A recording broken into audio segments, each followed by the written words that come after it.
할렐루야.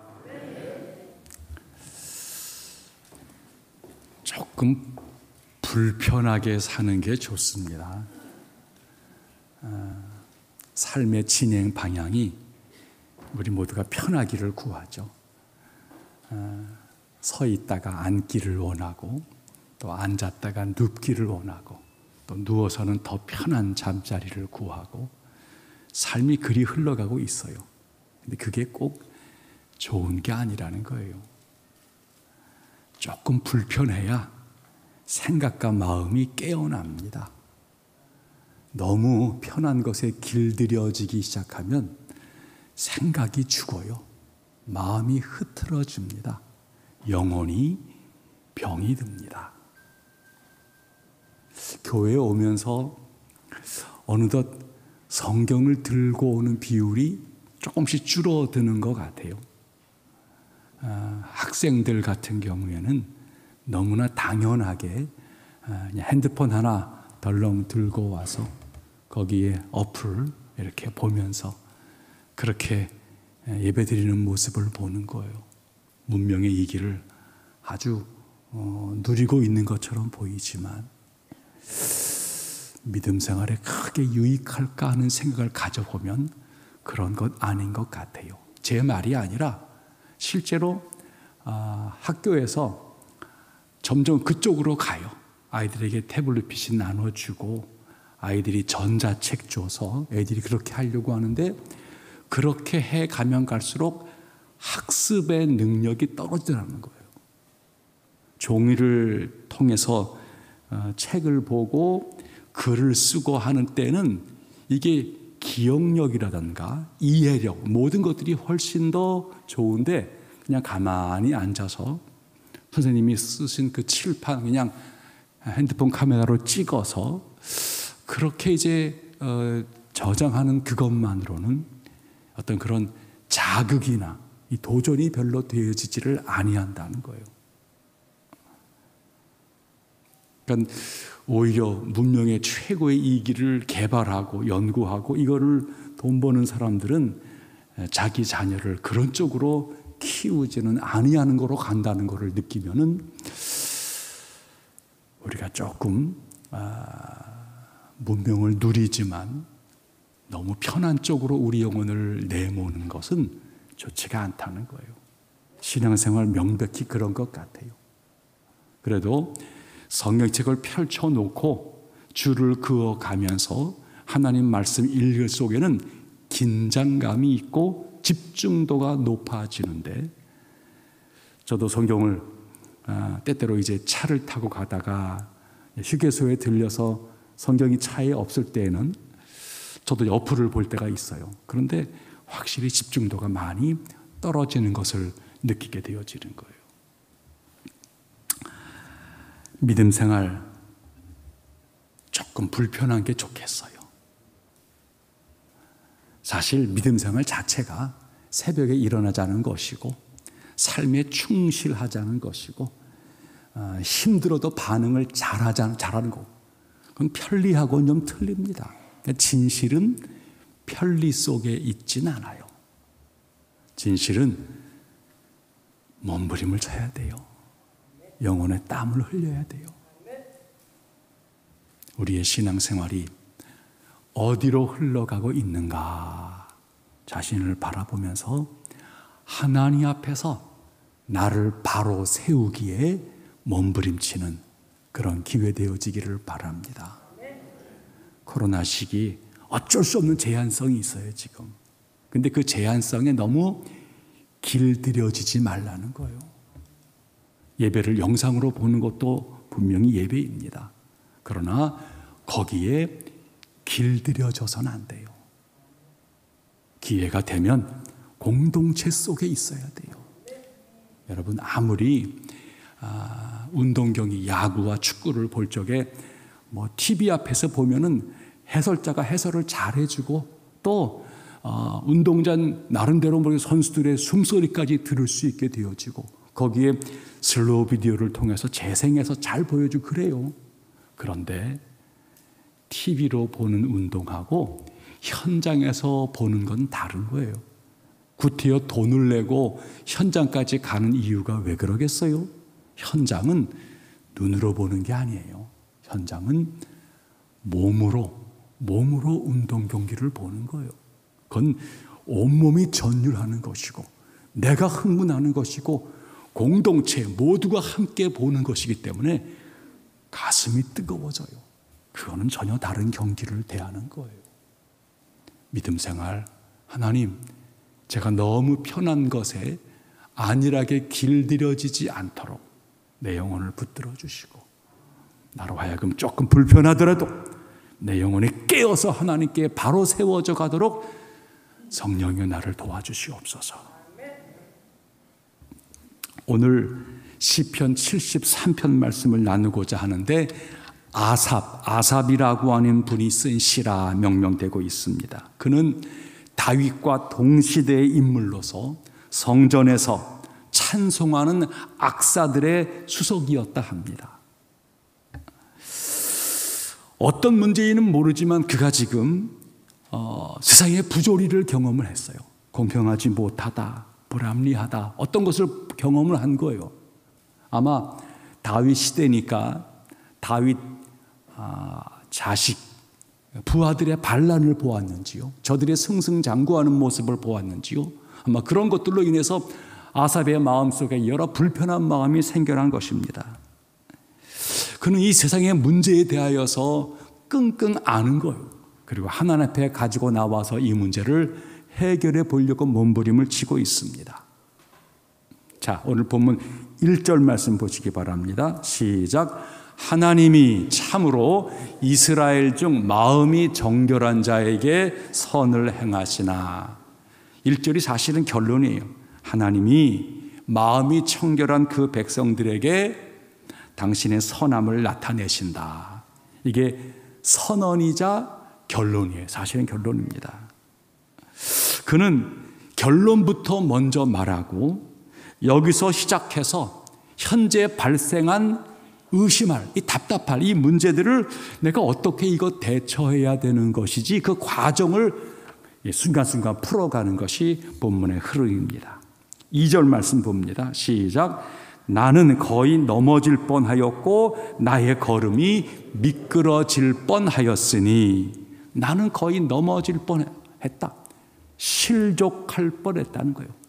가던 길에서 넘어지고 이탈할 위기가 내게 있다라고 하는 거예요.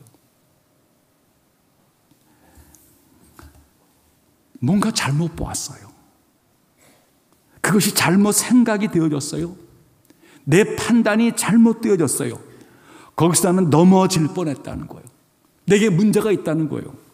그는 혼란스럽고 모든 것을 오판할 위기에 빠지게 되었다라고 하는 거예요. 무엇이 그로 하여금 이런 상황에 빠져들게 만들었을까요? 자, 3절 시작. 이는 내가 악인의 형통함을 보고 오만한 자를 질투하였음이로다. 악인의 형통함을 보면서 그는 실족할 뻔했고 저를 질투하게 되었다는 거예요. 악한 사람, 불의를 행하는 사람, 거짓말하는 사람, 잘만 사네? 죽을 때조차 편하게 죽네? 아니, 재앙을 별로 당하지를 않네? 자신들이 원하는 것 이상으로 더 많은 부를 축적하네? 인생에 저런 사람들이 왜 고난을 당하지를 않는 거지? 저들이 바라는 것 이상으로 소득이 더 많고 농사도 잘 되고 돈도 더 잘 벌고 자손이 잘 되는 것 같고 지위도 높아지고, 그게 자꾸만 아삽에게 눈에 들어오면서 자기는 실족하게 되었다는 거예요. 마음이 자꾸만 거기에 쏠리면서 내 마음속에 서운함, 억울함, 분노가 내 안에 쌓여지고요. 너무 괴롭다는 거예요. 여러분, 아삽이 보기는 봐요. 근데 그것들을 보면서 뭔가 마음이 산란해져요. 거기에 어떤 내 시각이 굴절된 어떤 모습을 느끼게 되었다는 거예요. 아삽만 그런 게 아니죠. 올 때로는 그렇습니다. 신자가 여기서 많이 넘어지지요. 실수하게 됩니다. 무서운 함정이 도사리고 있어요. 악인의 형통을 부러워하는 가운데 넘어지고 쓰러지는 신자들이 있습니다. 잘 기억하세요. 그러나 신자는 믿음으로 삽니다. 우리는 믿음의 눈으로 보려고 애를 쓰는 거예요. 또 어떤 이들은 아이고 저 아무개 저 열심히 예수 믿더니 저런 어려움을 당하네. 잘 믿는다고 하는데 그 자식은 저렇게 어려움을 당해. 누구는 평생 예수 믿었는데 왜 저 모양이지? 믿음으로 사는 자들의 삶의 어려움을 비난하는 것, 이러면서 무너지는 일들을 바라본다는 거예요. 13절 말씀 보세요. 시작. 내가 내 마음을 깨끗하게 하며 내 손을 씻어 무죄하다 한 것이 실로 헛되도다. 악인의 형통도 견디기 힘들어요. 그러나 의인의 고통을 보면서 또 힘들어지는 거예요. 이거 결백하게 살 게 뭐가 있나? 혼자 의로운 척 그리 살 게 뭐가 있나?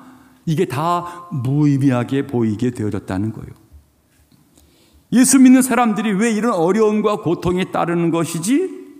의인의 고난과 핍박과 소외당함을 바라보면서 생각과 마음이 산란해지게 되어졌다는 거예요.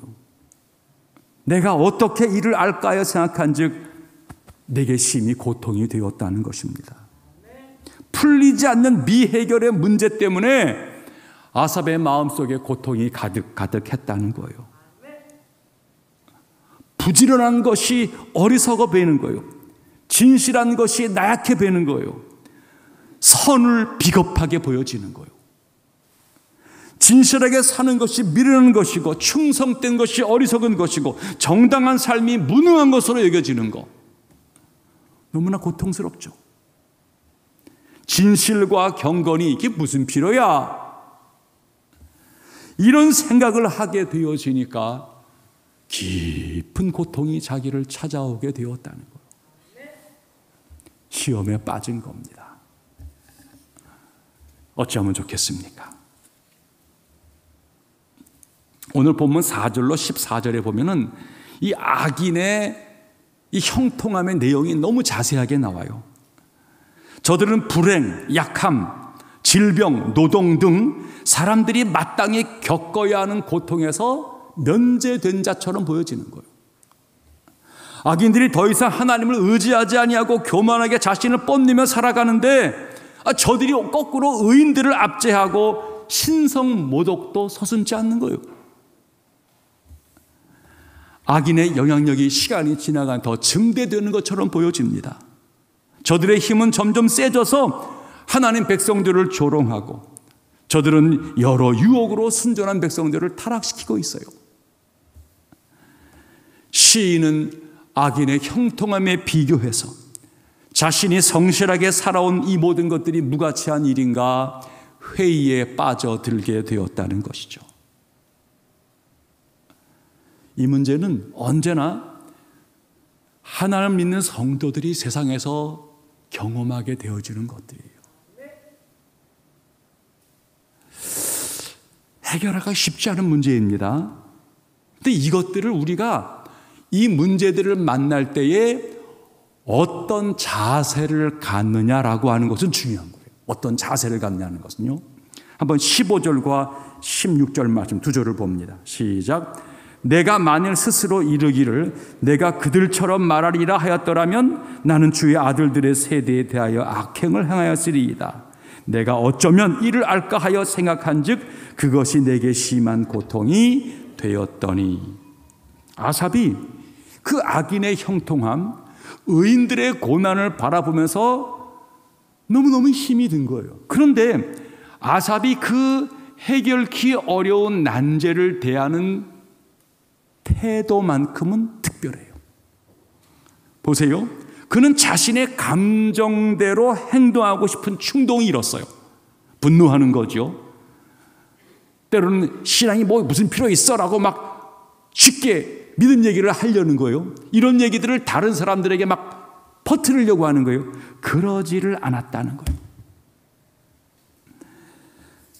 감정대로 행동한 것이 충동은 느꼈지만 다른 형제들을 생각을 해서 함부로 말하지를 않았다는 거예요. 하나님 백성들, 함께 믿음 생활하는 동료들을 유심히 지켜보면서 저들에게 잘못된 영향을 주어서는 안 되겠다는 거예요. 자신의 생각이 다른 사람과의 관계에 영향을 미치게 될 때에는 내 마음속에 일어나고 있는 의심을 나름대로 억제하려고 노력했다는 거예요. 아삽은 의심을 표현하는데 적극적이지 않고 불확실한 것을 성급하게 말하려 그러지를 않았다는 거예요. 여러분, 부모들이 자녀를 키우는 과정에서 때때로 가족들이 이야기할 적에 자식들이 듣지 않았으면 좋겠다라고 하는 말들이 있잖아요. 그러면 조금 말 자제하고 요거는 부부끼리 얘기하든지, 집안에 어려움이 벌어지고 문제가 많이 생겼는데 그 얘기를 막 하게 되어지면 자녀들이 불안해 여기고 또 애들이 흔들리면 더 큰 문제가 되기는 거니까 조심스러운 거 아니겠어요? 제 기억으로 부모님이 이제 옛분들이니까 뭐 옛날 집이라는 게 다 방 한 칸에 사는 집들이었잖아요.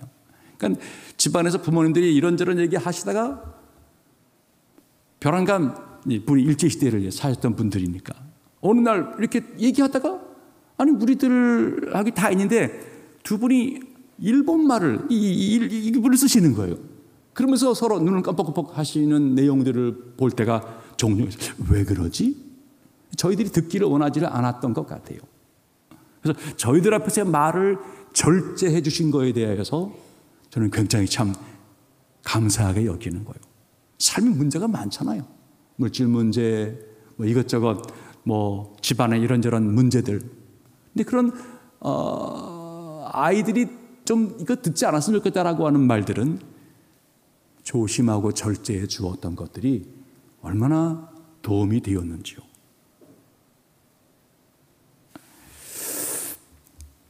아삽은 그 표현을 절제했어요. 막 악인의 형통함과 의인들의 고난을 보면서 미끄러지듯이 쓸려 내려가는 상황이었는데, 그러나 함부로 말해서는 안 되겠다. 다른 사람들에게 잘못된 사인과 영향을 주면 안 되겠다. 이런 나름대로의 조심스러움으로 그는 내리막으로 내려가다가 덜컥 뭔가 어떤 그 디딤돌을 밟게 되었다는 거예요. 이게 중요한 반전이 되어집니다.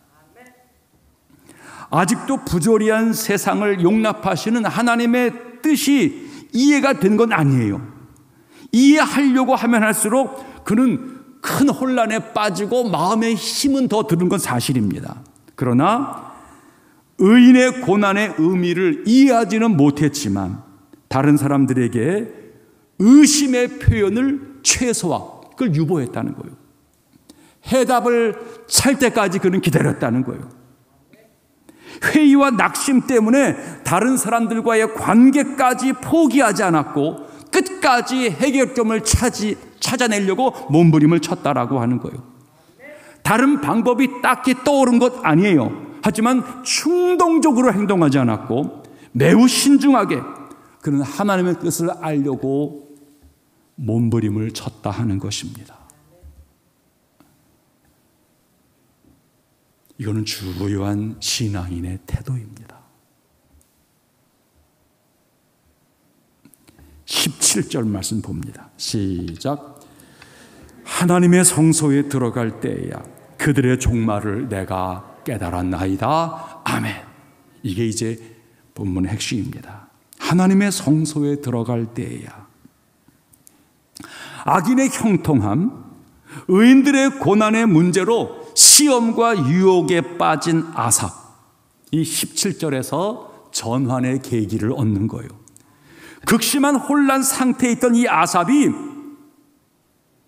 성소로 들어갈 때에 섬과 같이 깨달아지는 것이 있었다는 거예요.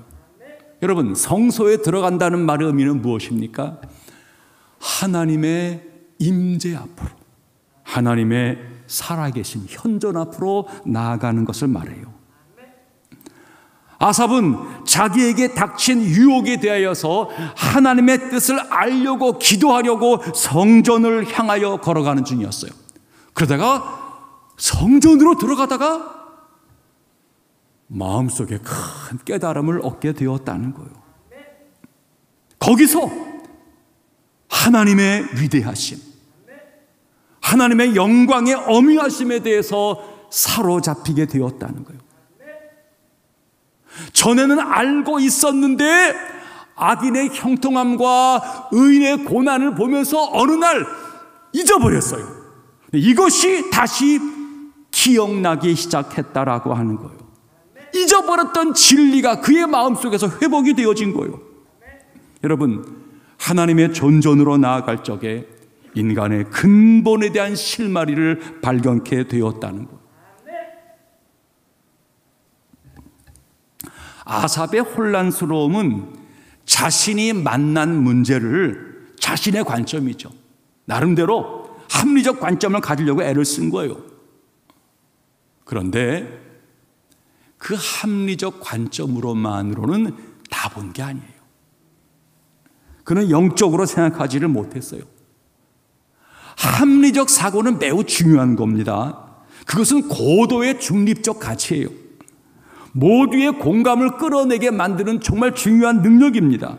그러나 아무리 위대한 합리적 능력이라 할지라도 이건 다 인간의 한계 사고를 넘어설 수는 없어요. 인간이니까.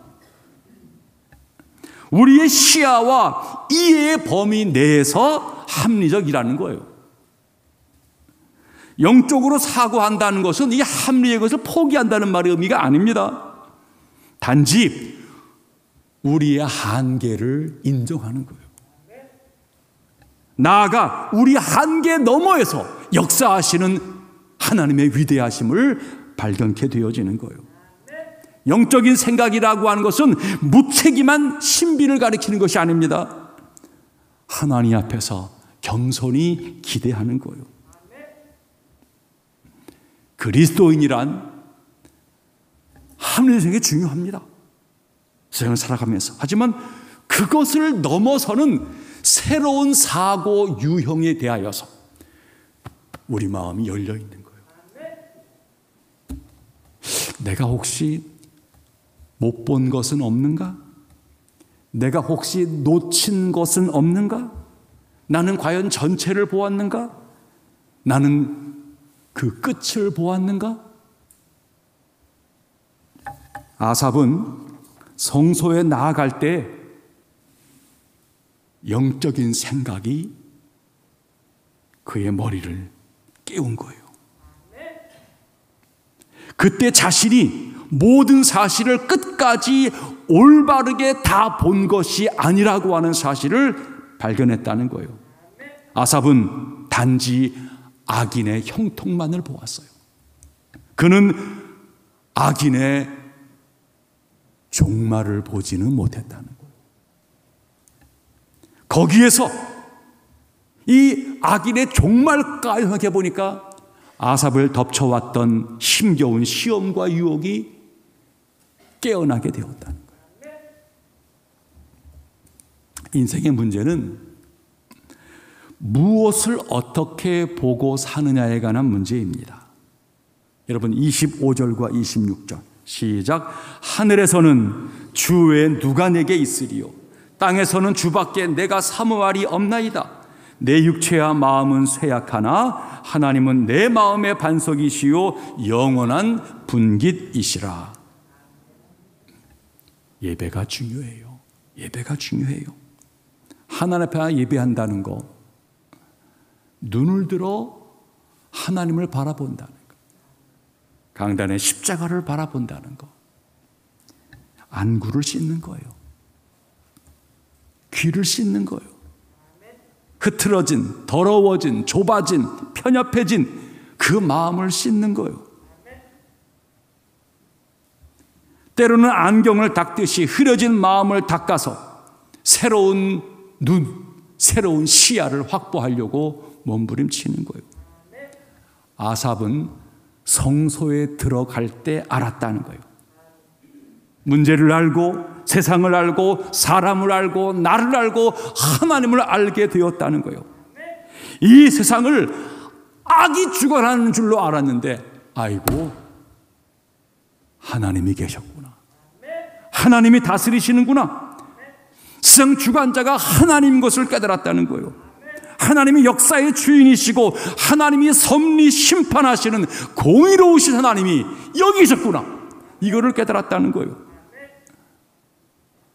그 앞에선 내가 얼마나 죄인인지, 이런 죄인을 하나님이 얼마나 사랑하는지가 깨달아지니까 문제가 달리 보여지게 되었다는 거예요.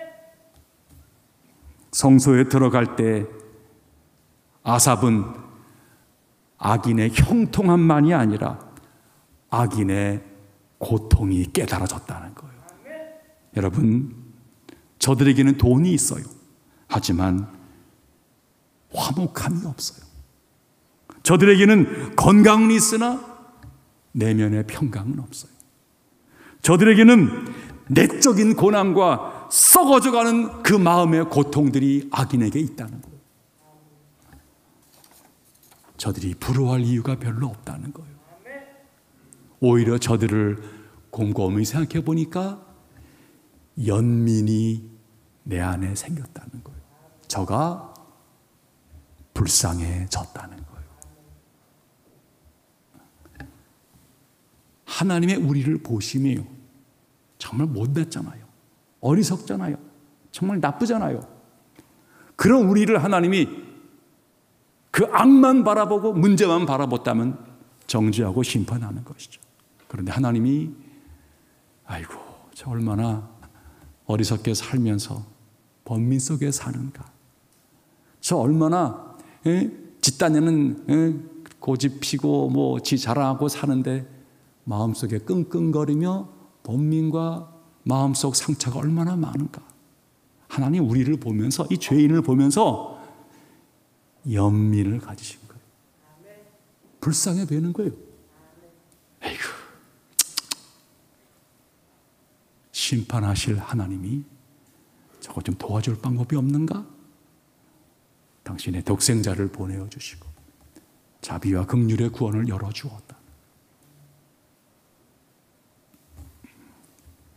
성전은 하나님을 만나는, 영혼을 향하여 나아가는 위대한 창문이에요. 깊고 높은 세계로 들어가게 되어지는 지혜의 출발점이에요. 설교를 준비하다가 어젯밤에 물을 한 잔 마시려고 제 사무실을 나와서 우리 1층에 있는 이 정수기에서 물을 한 잔을 이렇게 받는 중이었어요. 그러다 보니까 우리 그 위에 달려있는 우리 고 김낙중 집사님, 우리 친필로 쓴 글이 보이잖아요. 한문으로 되어 있는 거. 아적전 필칭이 만국도고 적전이라고 하는, 내 집은 만민의 기도하는 집이라 라고 하는 내용을 한문으로 적은 그 내용이죠. 그게 눈귀에 들어왔어요. 그리고 그 밑에 정수기 바로 위에 해설이 들어있어요. 교회란 무엇인가? 하나님의 집은 세상의 모든 것을 가슴에 품고 눈물로 기도하는 자들의 곳이다. 그게 들어왔어요. 세상의 상처, 안타까움, 이 답답함, 이거 왜 이래? 라고 하는 걱정과 의심스러움, 그 모든 것을 가슴에 담고 하나님 앞에 나와 눈물로 아뢰는 거예요. 그게 교회이고 교회가 세워진 이유예요. 근데 그 속에 세상으로는 내 머리가 해결이 안 돼요. 내 몸의 반응은 분노로 얼룩져 있어요.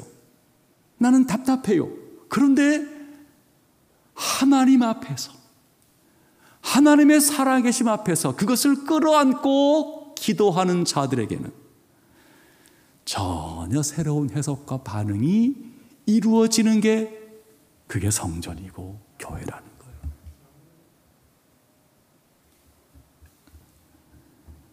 우리 마음이 흔들리는 것은 우리가 바른 시각을 갖고 있지를 못하다는 거예요. 사랑하는 성도님들, 어려움이 있습니까? 그러나 그 고난 가운데서도 여전히 우리 가운데 거하시는 하나님의 은혜를 깨닫기를 바랍니다. 실패와 질병 가운데서도 하나님의 뜻이 있어, 이거를 붙드시기를 바랍니다. 부정적인 생각이 우리를 떠나며 흑암 뒤에 있을 광명을 놓치지 않게 해달라고 몸부림치시기를 바랍니다. 인간 만능의 시대에서 하나님 중심의 세계관으로 내 생각이 집중되도록 나를 붙들어 달라고 기도하시기를 바랍니다. 십자가 앞에서 나의 죄인됨을 깨닫고 내게 베풀어 주신 하나님의 사랑을 깨닫게 되어지면 우리는 할 말이 없습니다. 그때 새로운 시각이 깨어나요. 세상을 바라보는 안목이 달라지는 거예요. 영적인 시각, 지혜와 능력의 깨달음이 우리를 사로잡습니다. 그러면 이상해요. 일어날 수 있어요. 다시 해보고자 하는 마음이 생겨요. 위로와 평강이 찾아와요. 자, 맨 마지막 28절 시작. 하나님께 가까이 감이 내게 복이라. 내가 주 여호와를 나의 피난처로 삼아 주의 모든 행적을 전파하리이다. 아멘. 아삽의 결론이에요. 하하, 하나님께 가까이 가는 게 내게 복이야. 악인의 형통함을 부러워할 이유 없고 의인의 잠시 동안의 좌절과 낭망을 내가 고통할 이유가 없고 나는 하나님께 나아간다는 거예요. 하나님을 가까이 하는 게 복이라는 거예요. 여호와를 나의 피난처로 삼고 여호와를 나의 반석으로 여기게 되어지면 내게는 새로운 안목이 열린다는 거예요. 이것을 이제는 나만 갖고 있지 말고 이거를 자식과 사람들에게 알리자는 거예요. 세상의 불공평을 봅니다. 그래서 이거 해결해 보겠다고 정권이 바뀔 때마다 그 얘기하는 거죠. 눈물을 닦아주겠다고, 문제를 해결해 주겠다고 얘기를 해요. 그들의 수고를 귀하게 여깁니다. 그러나 본질적으로 존재하는 인간의 어리석음과 악함으로 만들어진 이것을 제도가, 정치가 다 해결해 주기는 쉽지가 않을 거예요. 성소에 들어가야 돼요. 하나님 만나야 돼요. 하나님 앞에서 우리 영혼이 자유로워져야 돼요. 그럴 적에는 문제를 대하는 방식이 달라져요.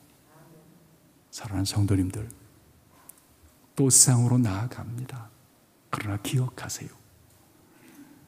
지금 여러분이 바라보고 있는 그 수평선, 그 지평선, 그 사람, 그 문제, 그 한계, 그 뒤에서 하나님이 다스리시는 하나님의 통치 앞에 서시기를 축복합니다.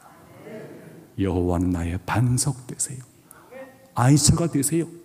주님이 주시는 힘으로 견디고 이겨내는 온 성도 앞날 되기를 축복합니다.